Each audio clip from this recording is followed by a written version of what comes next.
या इकडे. काय सगळं नीट चाललंय ना? होय होय वर्गणी गोळा होती का? चाललंय काम. अहो सगळी स्वतःहून पैसे देतात आणि आपलं ते श्रीपती गुरुजी ते तर म्हणाला माझी अख्खी पेन्शनच घे. वा वा वा, हे बाकी उत्तम झालं बघ. पण ती गोट्या सांगत होता फक्त ते पवारांनी पैसे नाही दिले. का? 1000 रुपये नाहीत त्यांच्याकडे. 1000 रुपये नाही तर असं कुठं असतंय का? आम्ही गावचा विकास करायचा एवढा प्रयत्न करतोय तरी लोक अडथळा आणतात. आता परवा ग्रामसभेत पण शीतल कशी बोलली बघितलं ना?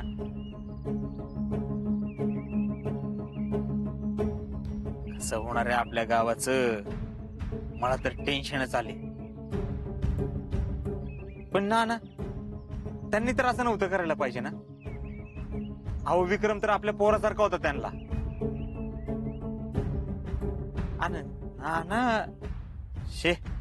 शीतलच्या घरच्यांनी वर्गणी दिली नाही. हा तेच आम्ही पुढवून करतो ना, म्हणून आम्हाला सगळे विरोध करताय. पण मी पण आपल्या भावासाठी, आपल्या विक्रमच्या नावासाठीच करतोय ना. तुम्ही काय टेन्शन घेऊ नका, मी देतो तुमच्या संघ वर्गणी गोळा करायला.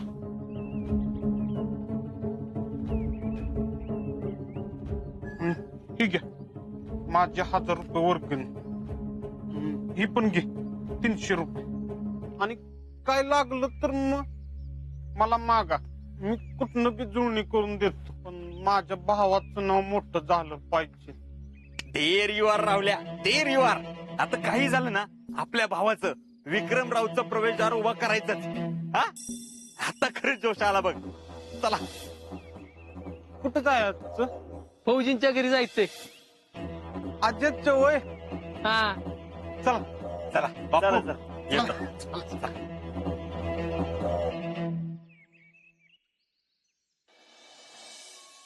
नमस्कार फेडरेशन अध्यक्ष.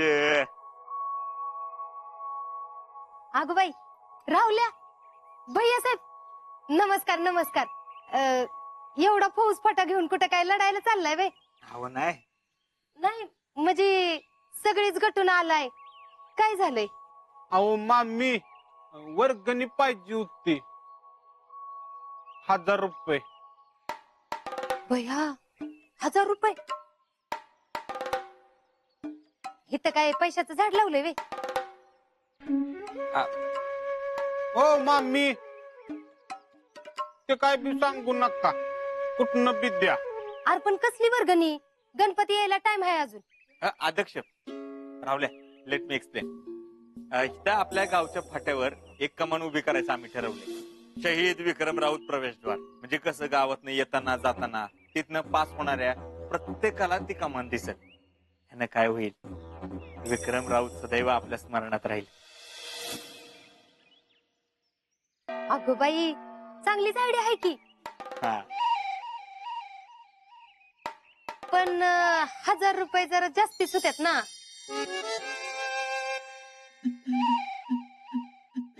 मामी, अहो तर तुम्ही फेडरेशन अध्यक्षा, उलट तुम्ही तर सगळ्यात जास्त वर्गणी दिली पाहिजे. कर होय होय होय. हो हो हो, तुम्ही तर दिलीच पाहिजे. अजून जास्त म्हण. 1000 रुपये द्या आणि त्यातनं फायदा काय होणार आहे आमचा?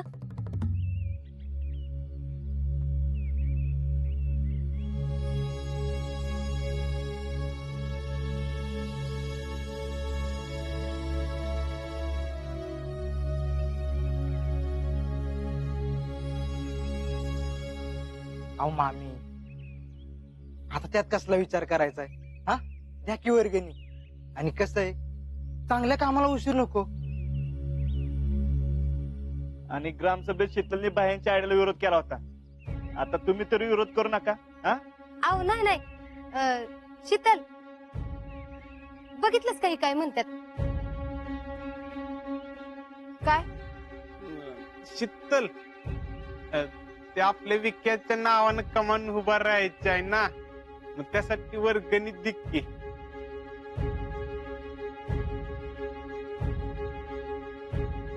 अहो पुष्पाताई, तुम्ही दिले का 1000 रुपये? देते की. आता मी पोरासनी म्हणते 200 देते, पण ऐकना झालं. आता नको म्हणते का मी? तरी पोरं म्हणत्या दिलं तर 1000 रुपयेच पाहिजेत. आता काय बोलू सांग बाई शीतल. राहुल्या, अरे बळजबरी कशाला करताय? ज्यांना द्यायचे असतील ते देत्याल. अहो, असं कसं शीतल? असं केलं तर कुणीच देणार नाही. हा काय आहे, बळजबरीनं नाही आणि आम्ही आमचे खिशे भरत नाही कमानीच्या नावाखाली. मी कमान उभी करू नका असं म्हणलंच नाही. आपण खपून बांधू की कमान, पण त्यासाठी सगळ्यांनीच दिली पाहिजे अशी सक्ती कशाला? हाय का आता? म्हणजे आम्ही काय चांगलं करायला गेलं की तुम्हाला प्रॉब्लेमच होतो? म्हणजे आम्ही काय चांगलं करायचंच नाही का? हा अहो तुमच्या रावल्या ह्यांच्या भावासाठी करतोय रे मी सगळं. हा शीतल, अग आपल्या एकाच नावानं कमान झाली तर कसलं भारी होईल माहितीये का? राहुल्या, अरे पण नाही बिन नाही, तू वर्गणीत दे 1000 रुपये. गावातल्या सगळ्यांनी वर्गण दिली आहे. फक्त फक्त काय? शीतलच्या घरच्यांनी ना दिली.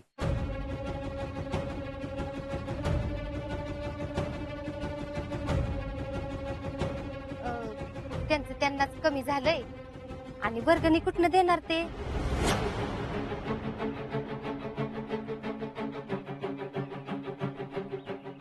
हे बघा, तुम्ही असं लोकांना भावुक करून त्यांच्याकडनं पैसे गोळा करू नका. ज्याची जशी परिस्थिती असेल तसं तो करत.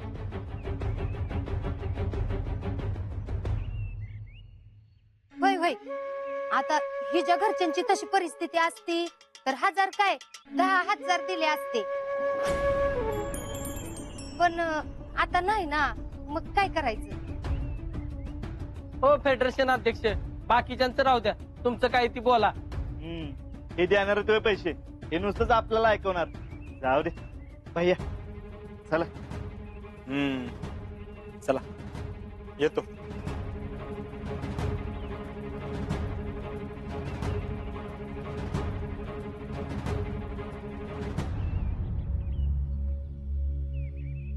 शीतल, मला वाटलं नव्हतं तू आपल्या इक्याच नावानं होणाऱ्या कमानीला विरोध करशील. राहुल्या, अरे त्यो राहुल्या, अरे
मी कोण आहे माहिती आहे ना? टीचर. हा मला सांग, एकत्र कुटुंब पद्धती म्हणजे काय? आई आणि बाबा. काय ग, 2 उदबत्त्या? होय. अगं कशाला, एकात भागलं असतं की. मला कायमच 2 उदबत्त्या लावायची सवय आहे. आमच्या घरी बी मी 2च उदबत्त्या लावते, म्हणून हिथं बी. अगं आधी तुमच्या घरात दुकान होतं ना, तवा सवय असेल, पण आता लावत असतील का 2-2 काड्या? तसं नाही, आमचे नाना लई मनापासून करतात देवाचं सगळं. भाई बाई, माझा भाऊ लई श्रद्धाळू, पण काय करायचं, परमेश्वराने त्याच्यावर कशी परिस्थिती आणली. म्हणजे बघ की मामी, देवानं या परिस्थितीत टाकलं तसं त्योच आपल्याला या परिस्थितीतनं बाहेर बी काढत.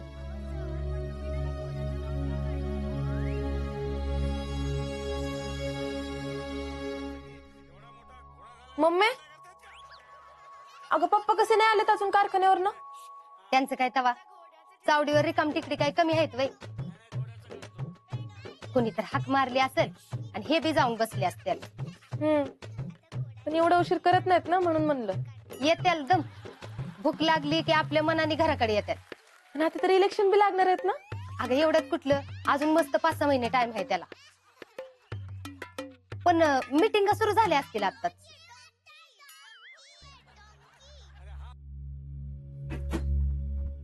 काय हो,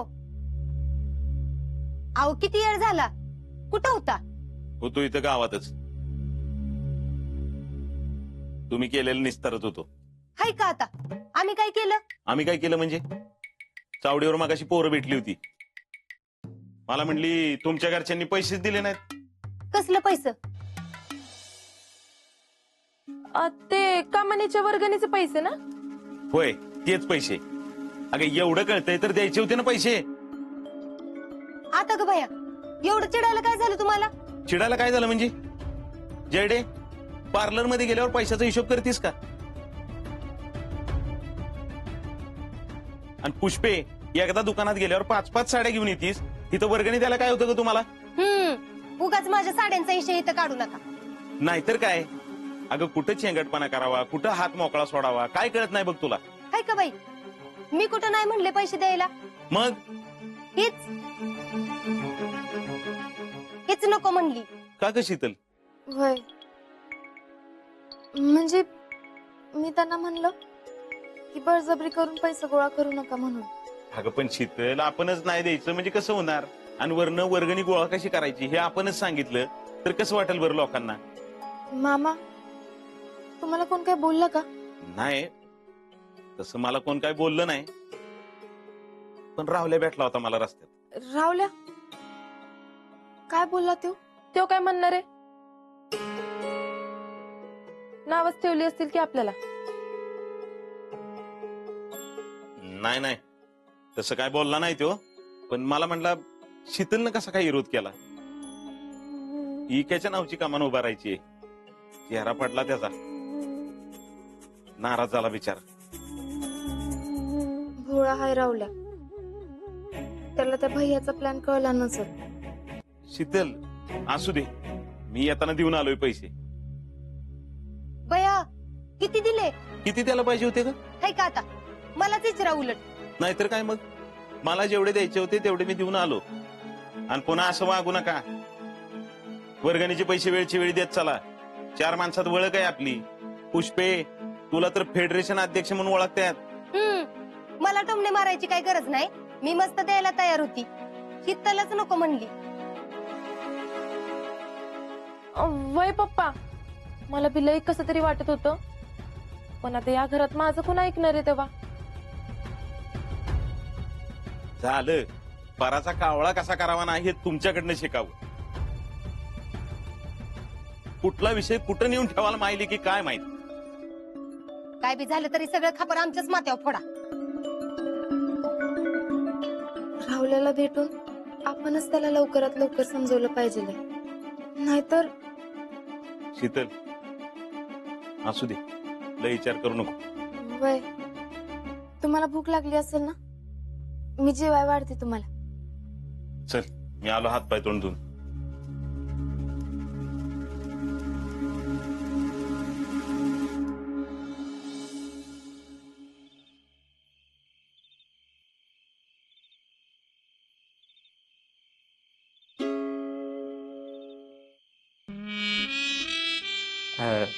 झाले का मोजून? 2.25 लाख रुपये. ओ माय गॉड, किती? भैया 2.25 लाख? हो. वा वा वा, राहुल शेठ, उठा उठा उठा. आओ, क्या बात है राहुल शेठ, मानलं बरं का तुम्हाला. मला मानलं का? अहो, सगळं तुमच्यामुळे तर झाले. तुमच्यामुळे एवढी मोठी वर्गणी जमा झाली. यू, ओनली यू बर का. नाही नाही नाही, अजून बी पोरं होतीच की. असं कसं? कमान बांधायची विक्रमची, आणि विक्रमचा सगळ्यात जवळचा मित्र कोण? तर तुम्ही. आता तुम्ही स्वतःहून वर्गणी मागताय म्हणल्यावर लोकांनी स्वतःहून आणून दिली. भैया हे बाकी करेक्ट बोलला तुम्ही. नाहीतर काय. नाही पण मी हे सगळं इतक्यासाठीच केलं ना. मग आम्ही कुठं आमच्यासाठी केलं? हा? अहो, गावात येणाऱ्या प्रत्येकाला आपल्या भावाचा, विक्रमचं नाव दिसलं पाहिजे ना, म्हणूनच. हा, एकदा का कमान झाली ना तर लय भारी होईल.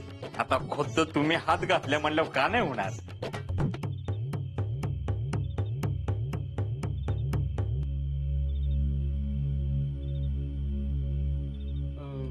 ही कोणाकडे देऊ पैसे? राहुल शेठ, राहू दे तुमच्याकडे. माझ्याकडे कशाला? आता तुम्ही सांगायचं आणि आम्ही ऐकायचं. म्हणजे कसं आहे राहुल शेठ, आजपासून या सगळ्या कामाची सूत्र आम्ही तुमच्याकडे सोपवतो. अरे पण माझ्याकडे कशाला? असं कसं राहुल शेठ? मी काय म्हणत होतो, टॅलेंट, लिसन लिसन. उद्या जर का गावामध्ये कमान झाली तर ती फक्त आणि फक्त राहुल शेठ तुमच्यामुळेच, नाही का? 100% भैया. हा, पण आता हे काम थांबून चालणार नाही. नाही नाही, थांबल कसं? नाही, कसं आहे, तुम्ही एवढे बिझी असता, दुकान असतं, ती प्रॅक्टिस असती. मी करतो सगळं नीट आता. नाही, कसं आहे, जरा प्रायोरिटीवर काम आहे ना, म्हणून. पुन्हा मला आता फुल कॉन्फिडन्स आलाय.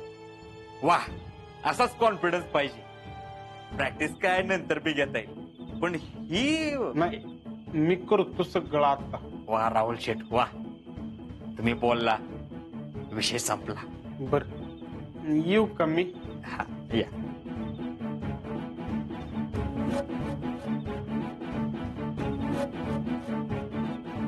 व्हॉट इज दिस भैया? याला कशाला दिलेत पैसे? टॅलेंट, आपण 4 चाली पुढचं प्लॅनिंग केलं पाहिजे, त्याशिवाय जिंकणार कसं? म्हणजे लय स्लो झालाय राव तू, जरा चार्जिंग करून घे. कसे 2 दिवस जर का त्याच्याकडे पैसे ठेवले तर त्याचा विश्वास बसेल आपल्यावर, आणि आपण म्हणलो तर तो प्रॅक्टिसला बी जायचं बंद करेल. हे पण खरे.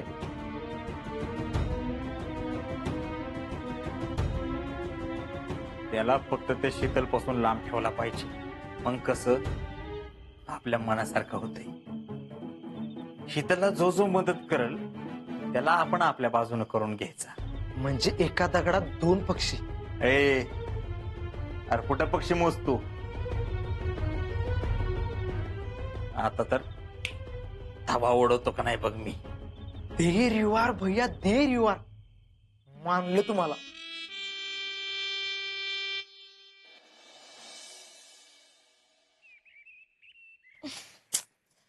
हे राहुल्याचा फोन कसा नाही आला अजून?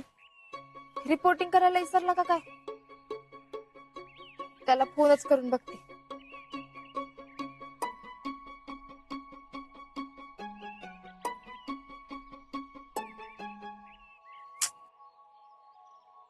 फोन बी उचलना झालाय.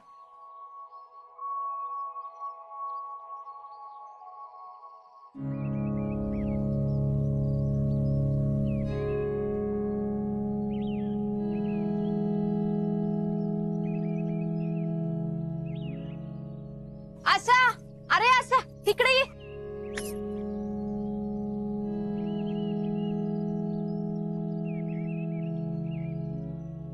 काय शीतल वहिनी? काय झाली का प्रॅक्टिस? हा, झाली की. चांगलंय चांगलंय. कोण कोण आलती? सगळे आलते. अरे वा, मस्त. राहुल आलता का? तो नाही आला आज. होय, आजारी बिजारी पडले का काय? नाही नाही, आताच पास झाला मला. काय काम होतं का? नाही नाही, बघते मी. आणि हा, फौजींना सांगा आम्ही रोज प्रॅक्टिस करतोय ते. होय, उलट तेच सारखे विचारत असतात, प्रॅक्टिस चालू आहे ना, कशी चालू आहे वगैरे. होय का? चालतंय, आम्ही पण करतो फोन कधीतरी. करा करा, सांगते मी त्यांना. चालतंय, येऊ का मग? काय काम नव्हतं ना नक्की? नाही नाही, प्रॅक्टिस तेवढी बंद पडू देऊ नका म्हणजे झालं काय. नाही नाही अजिबात नाही. या मग. हा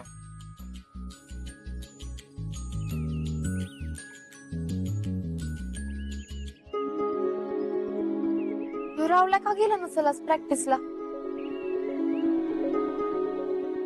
त्याला जाऊन विचारलं पाहिजे.